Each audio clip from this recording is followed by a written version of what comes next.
Bom dia, queridos alunos! Tudo bem com vocês? Espero que tenham realizado as tarefas e atividades da semana passada. Não conseguiu? Não tem problema, é só você entrar na nossa plataforma Plural que as atividades estarão lá, esperando por você. Nessa semana, em nossa aula de português, iniciaremos nossos estudos com os verbos irregulares, fazendo um breve resumo sobre os verbos, conteúdo que já foi trabalhado nos anos anteriores. Vamos lá? Verbos, revisão. Verbo é uma palavra que indica acontecimentos representados no tempo, como uma ação, um estado ou um fenômeno da natureza. Exemplos: não choveu naquela manhã de 26 de setembro. Choveu indica um fenômeno da natureza e a frase está no passado.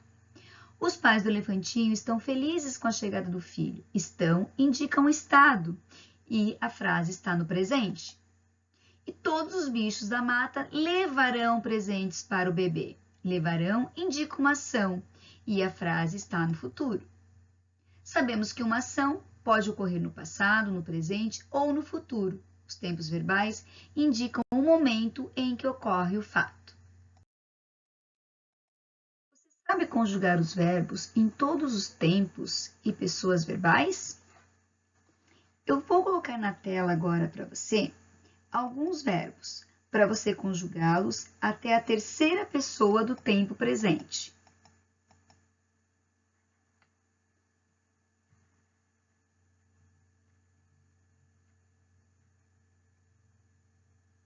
Vamos lá? Verbo abraçar. Eu abraço, tu abraças, ele abraça. Correto? Verbo trabalhar.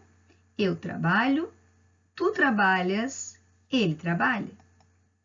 Verbo brincar. Eu brinco, tu brincas, ele brinca. Fácil, né? Agora, conjugue os verbos caber, valer e perder. Eu vou esperar um pouquinho para que você realize esta atividade.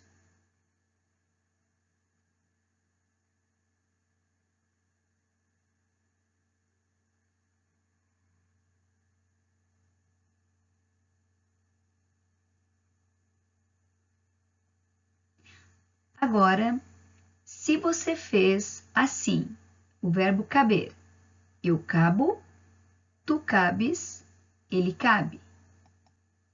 O verbo valer, eu valo, tu vales, ele vale.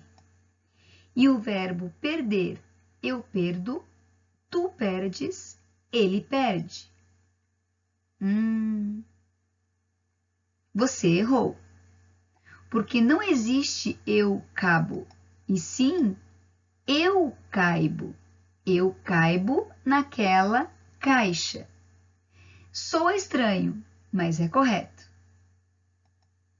Eu valo. Não, eu não valo. Eu valho muita coisa. Eu valho, tu vales, ele vale. Eu perdo. Eu não perdo. Eu perco as coisas com facilidade. Ok? Ah, isso mesmo. Então, verbos irregulares são todos os verbos que, ao serem conjugados, sofrem alterações em seu radical ou nas suas terminações, ou seja, são aqueles que apresentam formas que fogem ao padrão. Eles ficam diferentes. Vou citar para vocês alguns verbos regulares. Olha só, verbo cantar. Eu canto, tu cantas, ele canta. Verbo comer. Eu como, tu comes, ele come. Agora, dois verbos irregulares. Eu digo, tu dizes, ele diz, que pertence ao verbo dizer. Agora, verbo fazer. Eu faço, tu fazes, ele faz. Observe os radicais que estão destacados em roxo. Estão vendo? Dos verbos regulares e dos verbos irregulares. Radical é a parte do verbo que nunca muda nos verbos regulares, como você observa aqui, cante, cante, cante, com, eles não mudam. O que não acontece nos verbos irregulares que eles mudam. Certo? E terminações verbais indicam a flexão de um verbo, ou o que vem depois do radical. Ao contrário do que acontece com os verbos regulares, os verbos irregulares, eles não seguem os modelos de conjugação. Por exemplo, o verbo dizer, o radical, diz. Ele muda seu radical ao ser conjugado. Eu digo, eu disse, eu direi, certo? O verbo dar apresenta alterações na sua terminação. Eu dou, eu dei, eu dava. Observaram? Aqui é para vocês a lista de alguns verbos irregulares. Da primeira conjugação, que são aqueles que terminam em ar, certo? Averiguar, dar, estar. Da segunda conjugação, são os que terminam em er, caber, crer, fazer, ler. E da terceira conjugação, os que terminam em ir, agredir, cobrir, ir, medir e assim por diante. Não foi difícil, né?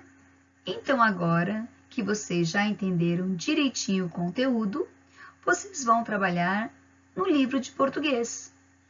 Mas antes vocês vão acessar o site da plataforma ou o nosso canal no YouTube e assistir o vídeo Pedaço de Gente.